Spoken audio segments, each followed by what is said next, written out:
나오셔서 믿음으로 산다는 것은 이런 말씀으로 은혜의 말씀 전하시겠습니다. 목사님 나오실 때에 우리 다 같이 할렐루야로 찬양하도록 하겠습니다. 할렐루야. 제가 나오고 난 다음에 할렐루야 하셔야 되는데 한 번 더 하겠습니다. 할렐루야 하실 때요, 사실은 할렐루야 이렇게 해야 됩니다. 끝에 야가 여호와이기 때문에 할렐루는 여호와 찬양하라라는 뜻이고 야는 여호와, 그래서 할렐루야 이렇게 한번 하겠습니다. 할렐루야. 할렐루야. 아멘. 한번 기도하겠습니다. 거룩하신 아버지 하나님, 하나님의 은혜를 사모하고 하나님의 말씀을 사모하는 저희들이 거룩한 주의를 기억하고 이렇게 한자리에 모였습니다. 기록된 말씀을 통해서 저희들을 권면하시는 하나님의 음성을 듣기를 원합니다. 선포되는 말씀 안에서 하나님의 영광을 보게 하시고 우리를 향하신 하나님의 분명하신 뜻을 깨닫는 시간 되게 하여 주옵소서. 말씀을 전하는 종과 말씀을 듣는 우리 모두가 성령 안에서 하나 되어지는 시간 되어지기를 소망하고 예수 그리스도의 이름으로 기도하옵나이다. 아멘. 네, 우리 한국 지성을 대표하는 우리 문학평론가이고요, 그리고 유명한 언론인이셨던 이어령 교수님을 여러분 기억하십니까? 우리 지난 2022년에 암투병 끝에 89세로 별세하셨습니다. 워낙 훌륭하신 분이셨기 때문에 그동안 이분이 그 과정을 겪으면서 이루었던 업적 그리고 영향력, 그분에 대한 찬사, 그래서 항상 그분에 대한 그 기사가 뜰 때마다 그분 앞에 붙는 수식어는 언제나 예를 들면 시대 지성 이어령, 마지막까지 빛난 통찰력, 우리 시대의 참어른, 그리고 그분의 공식 명칭은 이화여대 명예석좌 교수 이런 것들이었습니다. 하지만 저는 그분의 그 당시에 그 시기를 이렇게 쭉 보면서 여러분들이 직업병이라는 거 있잖아요. 그래서 저는 목사이다 보니까 그분에 대한 저의 관심은 조금 달랐던 것 같습니다. 왜냐하면 그분이 2007년에 우리 이름만 대면 알만한 유명한 한 목사님을 통해서 세례를 받았던 그런 신앙인이었기 때문입니다. 그래서 저는 그분이 어떤 한 시대의 지성으로서가 아니라 예수를 만난 한 사람의 신앙인으로서 그분의 마지막 고백은 어떠했을까에 관심이 있었습니다.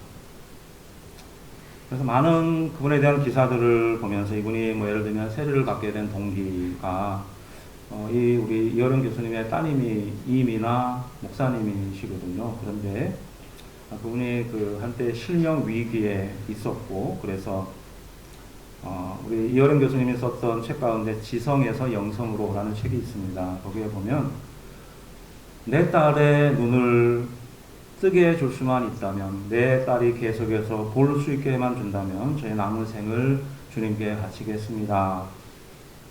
그래서 여러분, 그분이 그 과정을 겪으면서 소위 말해서 한 시대의 지성에서 영성으로, 그래서 여러분 저의 관심은 그거였습니다. 지성에서 영성으로 바뀐 후에 그분이 바라보는 세상, 그분이 사유하는 세상은 어떻게 바뀌었을까? 그래서 그분의 마지막 시기를 담고 있는 많은 사람들이 기록했던, 그리고 기사에 떴던 내용들을, 대담들을 살펴보면서 저희 관심은 거기에 있었습니다. 그런데 솔직한 저의 어떤 그 느낌은 그분의 그 탁월한 지성과 사유의 능력이 오히려 그분의 영성을 가로막았던 것은 아닌가 하는 생각이었습니다. 왜냐하면 여전히 그분에게는 빛나는 촌천살인과도 같은 예리하고 날카로운 사물에 대한 그리고 삶과 죽음에 대한 깊은 통찰은 돋보였지만은, 여러분 혹시 들어보셨습니까? 우리 메타버스, 그죠? 그분이 다음 세대는 메타버스가 될 것이다. 그리고 저는 그때 처음 들었습니다. 디질로그, 디지털과 그죠? 아날로그가 합쳐진 세상. 그런데 여러분, 그가 개인적으로 만난 하나님, 그리고 그가 고백하는 예수 그리스도에 대한 고백을 사실은 쉽게 찾을 수 없었습니다. 뭐랄까, 그분이 말년에 만났다고 고백한 우리 주님에 대한, 그리고 좀 우리의 마음을 시원하게 표현해 주는 영향력 있는 그 자리에서 그분이 만난 주님이 어떤 분이셨는지를 좀 그분이 가진 지성 안에서 표현해 주었으면 어떠했을까 아쉬웠던 부분이 굉장히 많았습니다. 여러분, 성도란 어떤 존재입니까? 주는 그리스도시요 살아계신 하나님의 아들입니다 라는 믿음을 고백하고, 그리고 그 믿음의 근거에서 살아가는 사람들을 일컫는 말입니다. 우리의 배경이 어떠하든지, 우리의 지위와 환경이 어떠하든지 상관없이 그 믿음으로 사는 사람들을 성경은 성도라고 불러줍니다. 자, 그렇다면 여러분, 우리가 성도로서 믿음으로 산다라는 것은 어떤 의미일까요? 우리가 믿음을 가진 성도라고 이야기를 하는데, 그러면 그 믿음으로 산다라는 것은 어떤 의미일까? 우리의 그 믿음의 신실성은 무엇으로 평가받을 수 있을까? 우리의 삶의 궤적이 다 다르고, 생각이 다르고, 배경이 다르고, 살아온 여정이 다 다르지만, 그러나 우리의 마지막 생애 끝에서 내가 고백했던 그 믿음을 평가해주는 기준은 무엇일까? 여러분은 여러분의 믿음을 여러분의 뒤에 있는 사람들이 어떻게 평가해 주기를 원하십니까? 오늘 우리는 우리에게 믿음장으로 알려져 있는 히브리서 11장에 나오는 믿음의 선조 세 사람, 이삭, 야곱, 그리고 요셉에 대한 기사를 읽었습니다. 여러분들 아시는 대로 믿음장에 나와 있는 그 믿음의 사람들은요, 믿음이 무엇인가를 그들의 삶을 통해서 이렇게 보여주는, 이런 믿음으로 살아야 된다는 것을 보여주는 그런 그 특징을 가지고 있습니다. 하나님께서 기대하시는 믿음은 어떤 것인가 라는 것을 보여주기 위해서, 그 교훈을 주기 위해서 성경에 있는 수많은 인물들 가운데 특별히 뭐랄까요, 픽업한, 그래서 그들을 통해서 믿음은 이런 것이다 라고 말씀해 주는 사람들입니다. 근데 여러분, 흥미로운 것은 방금 제가 언급드렸던 이삭과 야곱과 요셉, 이 세 사람의 삶의 여정은 격하게 달랐습니다. 하지만 그들의 마지막의 평가의 기준은 똑같았다라는 사실입니다. 아, 이것이 믿음이구나. 아, 이것이 믿음으로 산다라는 것이구나. 라는 사실을 우리는 이 세 사람의 삶을 통해서 발견하게 됩니다.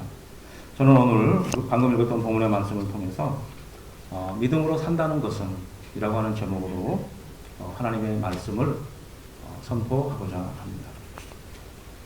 오늘 보면 20절 말씀은 믿음으로 이삭은 장차 있을 일에 대하여 야곱과 에서를 축복하였다 이렇게 말합니다. 잘 아시는 대로 이삭은 아버지였던 아브라함 그리고 아들이었던 야곱보다 오래 살았던 사람입니다. 성경 퀴즈 한번 내볼까요? 예. 아브라함 여러분 몇 살까지 살았습니까? 예, 갑작스러운 질문이죠. 175세입니다. 야곱은요 147세, 그리고 요셉은 110세입니다. 반면에 이삭은 180세를 살았습니다.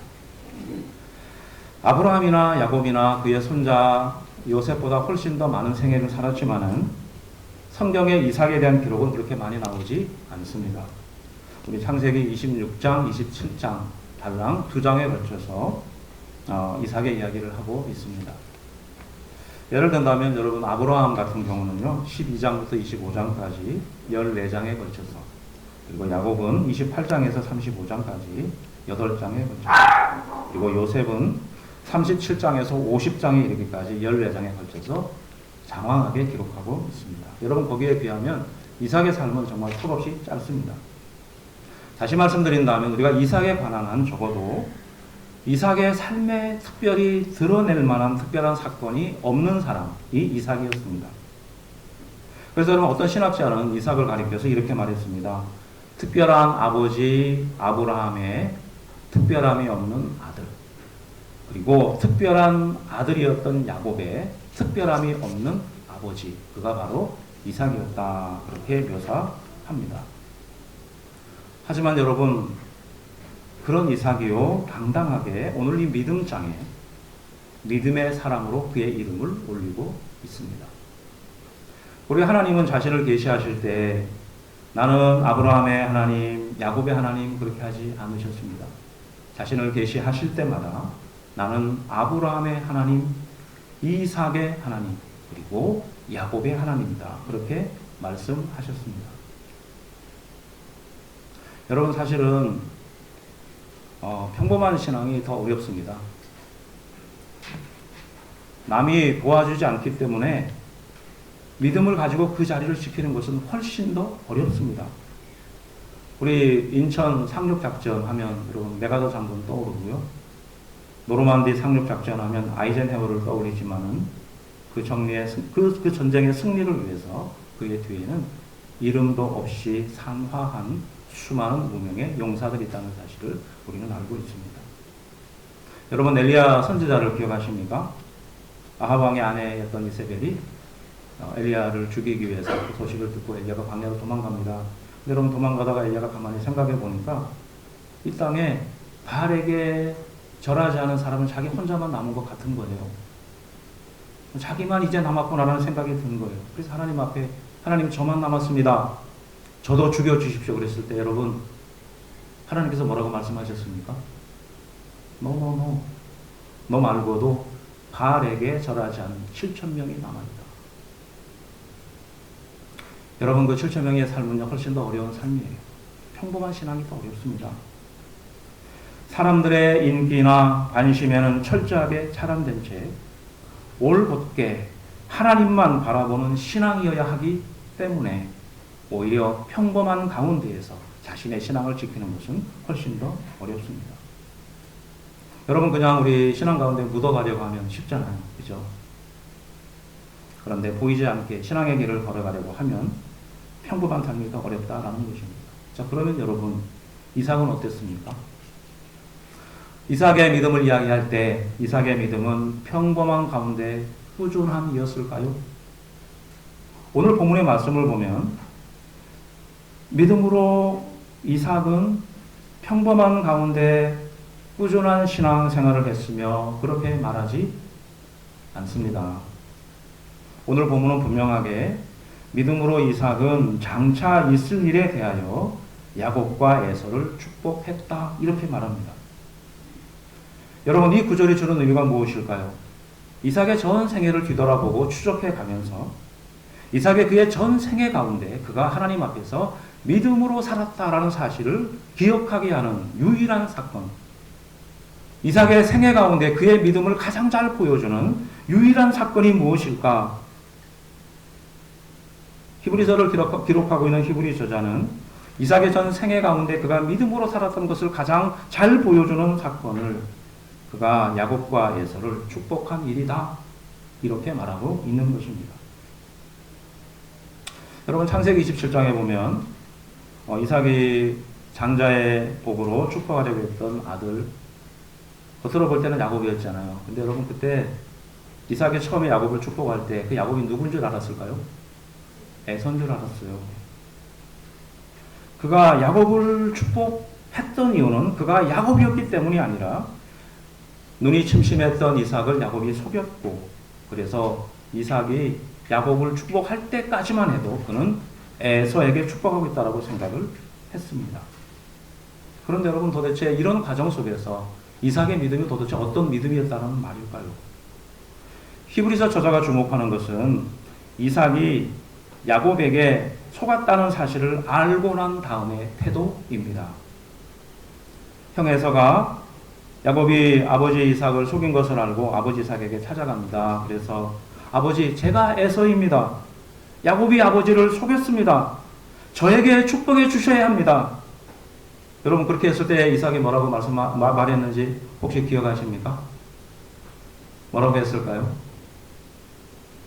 에서에게요, 너에게 줄 복이 남아있지 않다. 이렇게 말했습니다. 여러분, 그래도 에서가 울면서 통곡하니까 창세기 27장 39절에서 40절에 보면 이삭이 에서를 축복합니다. 근데 여러분, 축복의 내용을 한번 가만히 들어보십시오. 너의 주소는 땅의 기름짐에서 멀고 내리는 하늘 이슬에서 멀 것이며 너는 칼을 믿고 생활하겠고 너의 아우를 섬길 것이며. 여러분, 이것이 축복인가요? 저주에 가깝습니다. 여러분, 에서를 향한 이삭의 이 선언은 드디어 이삭이 그 사건 이후에 자신의 고집과 선입관을 내려놓고 하나님의 주권, 하나님의 택하심을 인정했음을 보여줍니다. 여러분, 작은 자가 큰 자를 섬길 것이다 라고 하는 하나님의 신탁은요, 야곱과 에서가 태어나기도 전에 그 두 쌍둥이가 레베카의 뱃속에 있을 때 이미 하나님께서 주셨던 언약이고 약속이었습니다. 그런데 그때까지도 에서는요, 끝까지 아니야, 내가 축복할 사람은 맏아들 에서야, 그렇게 생각했던 것입니다. 그랬던 이삭이 이 모든 과정을 겪으면서 결국은 자신은 에서를 축복한다고 생각했지만 그 축복이 야곱에게 돌아가는 것을 본 순간 하나님의 주권을 받아들였고, 오늘 본문은 이삭의 바로 그 행동이 야곱을 축복했고, 그리고 에서에게 그 말했던 그 고백이 이삭의 생애 가운데 그의 믿음을 가장 잘 표현해주는 사건이다.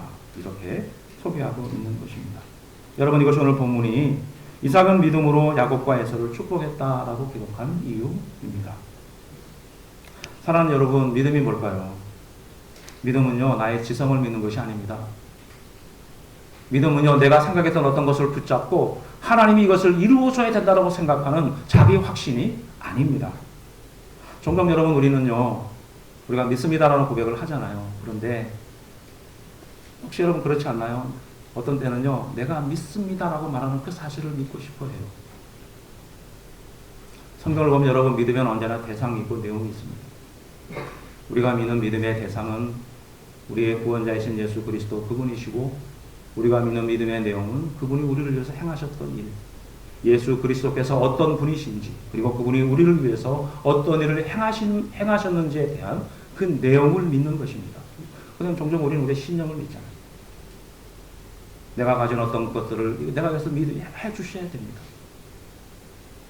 이삭의 믿음은 여러분, 그런 자신의 모든 것들을 내려놓았던 믿음의 본질을 말해 줍니다. 하나님의 약속, 하나님의 섭리를 받아들이고 순종하는 것, 그것이 믿음이라는 사실을 분명하게 우리에게 말해주고 있는 것입니다. 그래서 여러분, 신앙은요, 하나님을 빙자해서 자기가 원하는 것을 얻는 사업이 아닙니다. 오히려 하나님으로 인해서 내가 원했던 것을 내려놓는 것, 그것이 전부인 줄 알았는데, 내가 이것을 붙잡아야 했는데 하나님으로 인하여 그것을 내려놓는 것, 그것이 성경이 말하는 믿음입니다. 자, 그러면 여러분, 야곱은 어떻습니까? 여러분, 야곱은 정말 그야말로 파란만장한 삶을 살았던 사람입니다. 여러분, 야곱의 생애는요, 그의 이름 간사한 자라는 뜻처럼 하나님을 빙자해서 자기가 원했던 것을 얻었고, 속이기도 하고 속았던, 여러분, 그의 파란만장한 삶의 이야기가 성경에 기록되어져 있습니다. 야곱은요, 애살도 많았고요, 필요하다면 속임수도 썼고, 편법도 정당화했고, 또 한편으로는 자기의 목표를 향해서라면 무대뽀로 달려드는 열정도 있는 사람이었습니다. 그래서 여러분, 원하는 장자의 복도 어쨌든 그것이 하나님의 섭리 가운데 이루어진 것이지만은 얻었고, 사랑도 쟁취했고, 그리고 여러분, 하는 일마다 대박, 그죠? 그리고 여러분, 결국에는 형의 에서의 그 마음도 누그러뜨립니다. 오늘날로 말하면 여러분, 야곱은요, 성공의 대명사라고 말할 수 있습니다. 야곱의 생애를 추구하면서 한 가지 신기한 것은, 야곱의 생애 가운데 단 한 번도 우리 하나님은 야곱을 책망하신 적이 없습니다. 실수하고 흘리고 다니면 하나님께서 다 처리해 주시고 길을 열어주시고 갈 길을 보여주셨습니다. 야곱의 생애를 보면 여러분, 이런 겁니다. 마치 자신의 생애 안에서, 여러분, 저의 삶을 보세요. 하나님께 기도하면 다 응답됩니다. 뭐든지 응답이 됩니다. 그런 스타일입니다. 그런데 여러분, 한 가지 놓치지 말아야 할 것. 하나님의 책망이 없다고요? 잘했다는 게 아니에요. 왜 하나님께서 야곱을 책망하지 않으셨을까요? 기다리셨기 때문입니다. 하나님은요, 이미 그가 어머니의 뱃속에 있을 때 그의 하나님의 사랑을 받은 사람이었고, 그의 삶의 여정 가운데 그런 사람들이 볼 때 안타까운 그런 삶의 여정이 있을지라도 그 야곱을 거룩하고 흠이 없는 백성으로 만들어 가실 것을 알고 계셨기 때문에 그때가 올 때까지 기다리신 것입니다. 그래서 여러분, 사실 야곱의 생애를 보면요, 얻은 것도 많지만 잃은 것도 많아요. 하나님이 책망하시진 않으셨지만요, 그가 행했던 일들 때문에 당했던 고난도 많았습니다. 그가 사망했던 딸 디나 아시죠? 예, 마을에 마실 나갔다가 강간을 당하고 12아들 간에, 여러분, 형제 간에 반복이 있었습니다. 원치 않는 전쟁, 바람자갈이 없는 그런 삶을 살기도 했습니다. 정말로 파란만장한 삶 자체였습니다. 자, 그러면 여러분, 이 야곱의 믿음은 어떤 믿음일까요? 오늘 본문에 보면 이렇게 파란만장한 삶을 살았지만은 야곱의 생애에 대한 믿음 역시 그의 분량에 대해서 딱 한 절입니다. 21절에 이렇게 말합니다. 믿음으로 야곱은 죽을 때에 요셉의 각 아들에게 축복하고 그 지팡이 머리에 의지하여 경배하였으며. 야곱의 그 파란만장한 삶을 언급하지 않습니다. 예를 들면 믿음으로 야곱은 야복 강가에서 이스라엘이라는 이름을 얻었으며, 그렇게 하지 않습니다. 믿음으로 야곱은 베델로 다시 가서 제단을 쌓았으며, 그렇게 말하지 않습니다. 믿음으로 야곱은 므낫세와 에브라임이죠. 그죠? 요셉의 각 아들에게 축복하고 그 지팡이 머리에 의지하며 경배하였으며, 그것을 야곱의 믿음의 가장 절정으로 설명하고 있습니다. 여러분이 오늘 본문에 살펴보는 야곱의 생애는요, 그래서 그렇게 보게 되면 앞에 언급했던 이삭의 축복 이야기가 굉장히 많이 닮아 있습니다. 야곱의 말년에 요셉이 두 아들을 데리고 오잖아요. 므낫세와 에브라임입니다. 누가 형입니까? 누가 형이죠? 네, 갑자기 질문하니까, 그죠? 므낫세가 형이고요. 그리고 에브라임의 동생입니다. 요셉이 생각할 때는 당연히 므낫세에게 아버지가 축복을 해줘야 되잖아요. 그래서 아빠가 이렇게 앉아 있는데 오른손 쪽에 이제 므낫세를 두고요. 그 다음에 왼쪽에 에브라임을 둔 거예요. 그럼 이제 아빠가 축복할 때 이렇게 하면 되잖아요. 그대로 축복할 때요, 야곱이 이렇게 했어요. 오른손을 에브라임에게, 그리고 왼손을 므낫세에게 대는 겁니다. 요셉이 아버지에게, 아버지, 아니에요, 잘못했어요. 손 바꾸셔야 돼요. 그때 여러분, 야곱이 뭐라고 대답합니까? 그대로 하게 하라. 그리고 요셉의 그 요청을 허락하지 않았습니다. 여러분, 왜일까요? 야곱이요, 그렇게 파란만장한 생애를 살아오면서 그의 노년에 그가 얻었던 교훈. 하나님의 축복은 자연적인 출생의 계통이나 자연적인 권리에 따르는 것이 아니라 그것을 권리라고 주장할 수 없는 자들에게 주어지는 하나님의 선물이다. 하나님의 주권이다라는 사실을 그가 알았던 것입니다. 그리고 자기 자신이 여기에 오기까지도 그동안 자신의 삶을 위해서 자신의 모든 것들을 가지고 여기까지 왔지만은 뒤돌아보니까 그 모든 것이 하나님의 은혜였다. 하나님의 주권이었다. 하나님의 섭리였다라는 사실을 알았기 때문에 여러분, 그 신앙을 고백하는 표현으로 손을 어디겨서 축복한 것입니다. 그가 지팡이에 의지해서 경배했다는 말이 같이 나옵니다. 여러분, 지팡이에 의지해서 경배했던 게 뭐예요? 겸손을 말하는 겁니다. 하나님의 주권과 섭리를 인정합니다. 나의 힘이 아닙니다. 라는 것을 고백하는 것입니다. 여러분, 히브리서 저자는 야곱의 바로 이 행동이 그의 삶 전체에서 그의 참 믿음을 보여주는 증거이다. 그 한 가지 사건을 픽업해서 이것이야말로 하나님이 야곱에게 원하셨던 믿음의 고백이다. 그래서 여러분, 믿음이라고 하는 것은 그것을 통해서 내가 원하는 무엇을 얻는 수단이 아니라 하나님의 택하심과 주권, 섭리하심을 인정하고 거기에 순종하는 자세에 있다라는 것입니다. 그래서 여러분, 신앙은 그런 것 같아요. 우리 신앙의 많은 부분 가운데요, 우리 종종 우리 기다림의 영성이라는 거 있거든요. 우리 교회력 시작할 때도 교회력의 처음 시작이 대림절이잖아요. 구약 성도들도요, 주님 오심을 기다렸고요. 우리도 지금 주님 오심을 기다리는 거예요. 신앙의 많은 부분에서 여러분, 기다림의 영성을 잃어버리는 순간 우리의 신앙은 나락을 향하게 가게 됩니다. 우리의 다음 세대를 향한, 또 우리의 자녀들을 향한, 우리의 삶을 향한 그런 모습을 볼 때 때로는 여러분 조급해지지만은 하나님의 언약을 믿는 자들에게, 언약을 신뢰하는 자들은 기다림의 영성, 끝까지 기다리며 주의 도우심을 간구하게 된다는 것입니다. 여러분, 이어지는 요셉의 삶이요, 이를 확실하게 보여줍니다. 요셉은 아버지 야곱과 비교하면 물론이고요, 성경에 여러분 나오는 모든 인물들 가운데 거의 흠이 없는 사람입니다. 언제나 아버지 말씀에 순종하는 착한 아들이었고요, 약관의 나이에 물리치기 정말 쉽지 않았을 보디발 아내의 유혹을 이긴 사람입니다. 그 힘든 옥살이 가운데서도 한 번도 불평하지 않았고, 자기와 함께 있던 죄수들에게도 아름다운 영향력을 미쳤을 뿐만 아니라 자기를 종으로 팔았던 형들에게 복수하지 않았습니다. 근데 여러분, 그러면서 그 모든 것들을 하나님의 섭리로 받아들였고, 아버지 야곱을 애굽으로 모시고 와서 평생을 편하게 모시는 효자였습니다. 여러분, 오늘날로 말한다면 간증집회 평생을 우려먹어도 부족함이 없죠. 그런데 그렇게 아름다운 삶을 살았던 요셉을 회고하면서 오늘 본문은 우리에게 그의 믿음을 가장 잘 묘사해주는 사건이 있다면, 여러분, 우리 생각할 때는 그렇잖아요. 믿음으로 요셉은 보디발 아내의 유혹을 이기고, 그죠? 믿음으로 요셉은 형들에게 원수로 갚지 않고, 아니면 믿음으로 요셉은 애굽의 백성들을 바로를 위해서 잘 다스리고, 그렇게 해도 전혀 이상하지 않을 텐데 오늘 보면 22절은 전혀 다른 이야기를 하고 있습니다. 믿음으로 요셉은 임종시에 이스라엘 자손들이 떠날 것을 말하고 또 자기 뼈를 위하여 명하였다.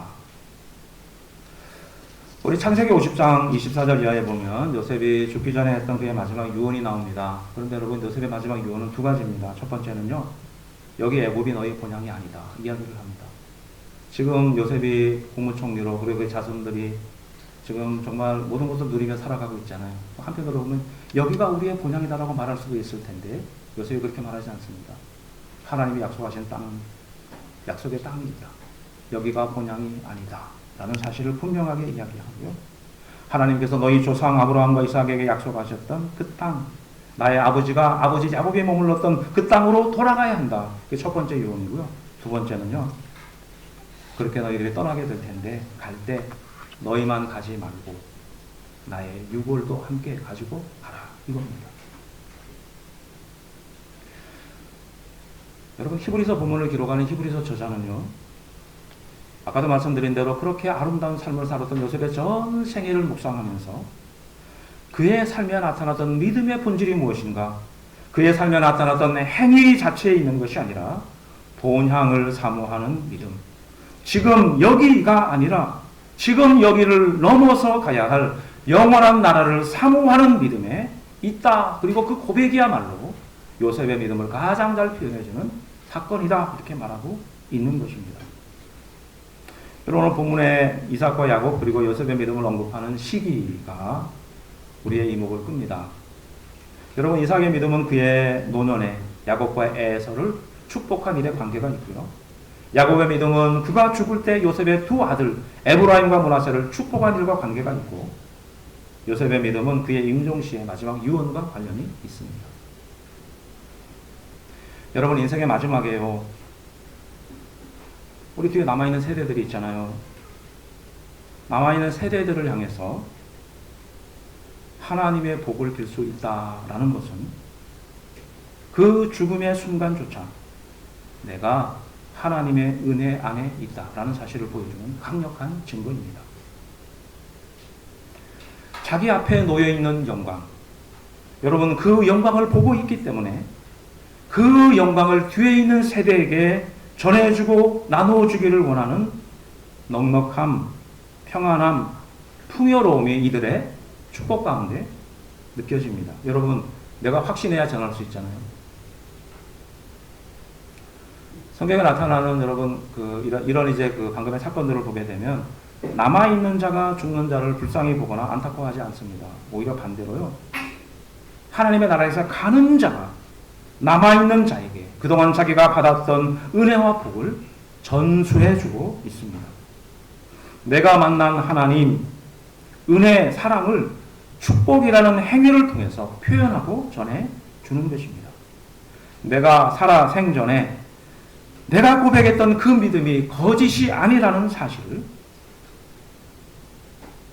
정말로 내가 하나님의 나라를 소망했다라는 사실을 뒤에 있는 세대를 향해서 축복하는 축복의 행위를 통해서 보여주고 있는 것입니다. 그리고 여러분, 성경은 그것이야말로 그 사람의 믿음을 정의해주는 가장 분명한 지표가 된다라는 것입니다.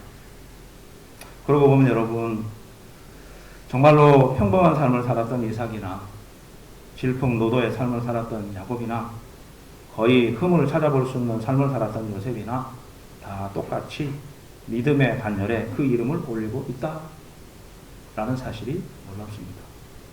여러분, 하나님 앞에서는요, 평범함도, 영웅도, 의인도 다 동일한 존재입니다. 무엇 안에서요? 믿음 안에서입니다. 여러분, 나의 삶에 우리의 삶 가운데 믿음으로 산다라는 우리의 삶의 모습이 그런 모습이어야 한다라는 것입니다. 하나님이 부르시고 하나님이 택하시고 하나님이 사랑하시면 여러분, 우리의 기질, 우리의 성품, 우리의 환경, 우리의 배경과 상관없이 믿음의 사람이 될 수 있습니다. 그러면 여러분, 믿음으로 산다는 것은 무엇일까요? 하나님이 인정하시는 믿음의 삶이란 어떤 그림일까요? 여러분, 그의 삶이 이 세상을 살아가는 동안 무채색이었든지 오색빛깔 찬란한 무지개 색깔이었든지 믿음은 그것으로 판단받는 것이 아니라 나의 삶에 영원하신 하나님과의 관계, 흔적이 있는가로 평가를 받는다라는 것입니다. 하나님의 간섭하심이 없는 시간, 공간, 여러분, 거기에 아무리 많은 사건과 성공 이야기가 들려 있어도 믿음과 상관이 없는 그 시간과 공간은 헛된 것입니다. 하나님과 관계하는 삶, 하나님의 흔적과 간섭하심이 있는 삶이 믿음의 삶이라는 사실을 꼭 기억하시기를 주님의 이름으로 축원합니다. 말씀을 맺겠습니다. 여러분, 학창 시절에 우리 특별히 혹시 여기 문학소녀 계시나요? 우리 고등학교 때는 다 문학소녀죠. 김춘수 시인의 꽃이라는 시가 있습니다. 기억하시는 분들이 계실 텐데요. 내가 그의 이름을 불러주기 전에는 그는 다만 하나의 몸짓에 지나지 않았다. 내가 그의 이름을 불러주었을 때 그는 나에게로 와서 꽃이 되었다. 우리들은 모두 무엇이 되고 싶다. 너는 나에게, 나는 너에게 잊혀지지 않는 눈짓이 되고 싶다. 천하장사를 밥 먹듯이 했던 유명한 씨름 선수가 한 인터뷰에서 했던 말이 있습니다. 저는 사람들이 저를 영원한 천하장수로 기억해 주기를 바랍니다. 여러분, 사람들은요, 누군가가 나를 뭔가로 기억해 주기를 바랍니다. 특별히 이 땅에서 어떤 한 분야에서 정점을 찍은 분들을 보면요, 그분들의 소망은 다 그런 것 같아요. 유명한 골프 선수는요, 사람들이 나를 유명한 골프 선수로 기억해 주기를 바랍니다. 이런저런 방식으로 기억에 남기를 바라는 것이 사람입니다. 근데 여러분, 신앙의 세계는 어떨까요? 설사 사람들이 나를 기억해 주지 않아도 괜찮습니다. 하나님께 잊혀지지 않는 사람, 그 사람이 정말로 성공한 사람이다라는 사실을 기억하시기를 바랍니다. 그 사람이 성공한 사람이고 복된 사람입니다. 이미 나를 기억하고 영접하실 하나님과 함께 있을 것이기 때문입니다. 여러분, 이제 마지막으로 이런 질문을 한번 드립니다. 여러분의 믿음은 어떻습니까? 어떤 믿음입니까? 누군가가 나의 생애를 쭉 추적하면서 우리의 믿음을 정의하고 우리의 믿음에 대해서 이야기해 준다면 우리는 사람들에게 어떤 사람으로 기억되어 있을까요? 나중에 집에 가셔서 오늘 본문에 이런 믿음으로 이삭은, 믿음으로 야곱은, 믿음으로 요셉은 이렇게 하고 있는데 거기에 우리의 이름을 한번 넣어서 믿음으로 나 심형고는 믿음으로 나는 하나님 앞에 어떤 믿음으로 언급되고 있는가? 내 안에 영원한 나라를 소망하는 소망이 정말로 있는가? 뒤에 있는 자들에게 나는 할 말을 가지고 살아가고 있는가? 여러분 어떤 상황 속에서도 하나님의 주권과 섭리를 인정하고 그분의 뜻을 따라 살아가는 믿음의 사람들이 되어지시기를 주님의 이름으로 축원합니다. 말씀을 기억하면서 잠깐 한번 같이